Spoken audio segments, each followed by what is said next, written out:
In the fall of 1844, Americans elected a new president, a dark horse candidate whom nobody anticipated, but everybody embraced because he pledged to finish the work that Andrew Jackson had started.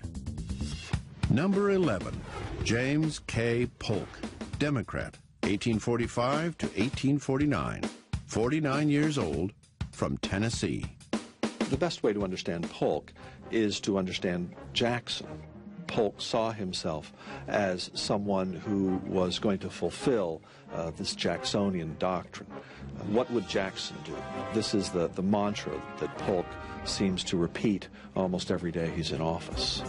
The Polk administration, in effect, bookends the age of Jackson. He came into office with ample Jacksonian credentials and then achieved a whole series of Jacksonian measures once he got in office. In many ways, he's perhaps more of a Jacksonian than Jackson is.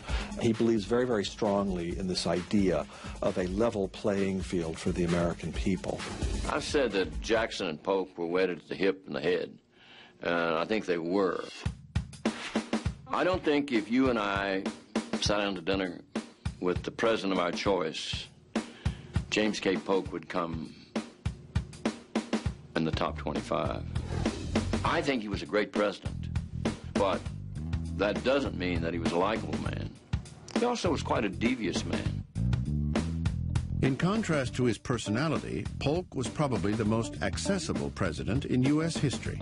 The White House, for all intents and purposes, in the 1840s is a community center for the rather small village of Washington. The Marine Corps Band plays on the White House lawn every Wednesday, and this is open to the public. Polk also makes himself available twice a week to American citizens, and all that was required was to knock on the White House door and to give your card to the steward and to wait your turn. Polk really does see himself as the first servant of the people. Polk is often called the hardest working president in U.S. history. He was known for his long workdays and had gas lights installed in the White House so he could work through the night. Polk was a hands-on micromanager as president. For example, he was the first president to really get deeply into the budget. He was the first president to tell all the heads of all the departments, look, don't send your budget requests straight to Congress. Send them to me.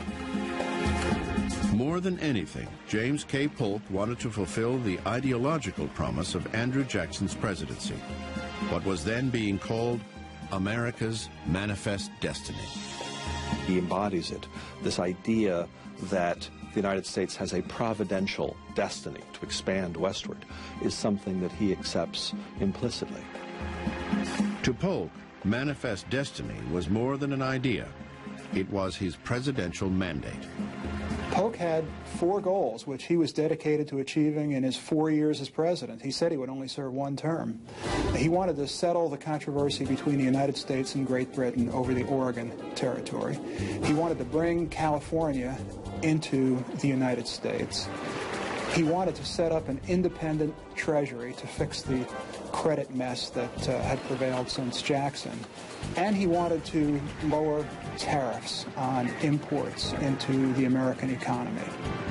To achieve his economic goals, Polk pressured Congress to lower the federal tariff and to establish an independent treasury. He succeeded. To achieve his territorial goals, he used force.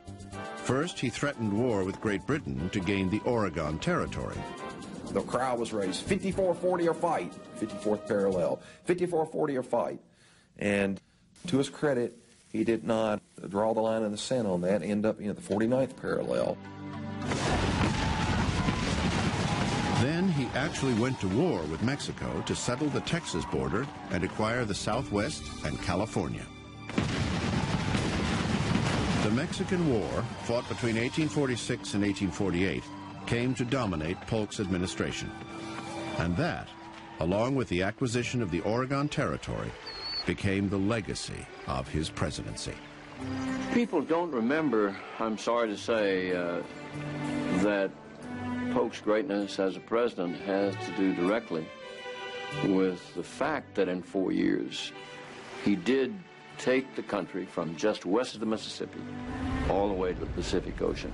From sea to shining sea, a ringing phrase, Polk gave it to us. He made us a continental nation.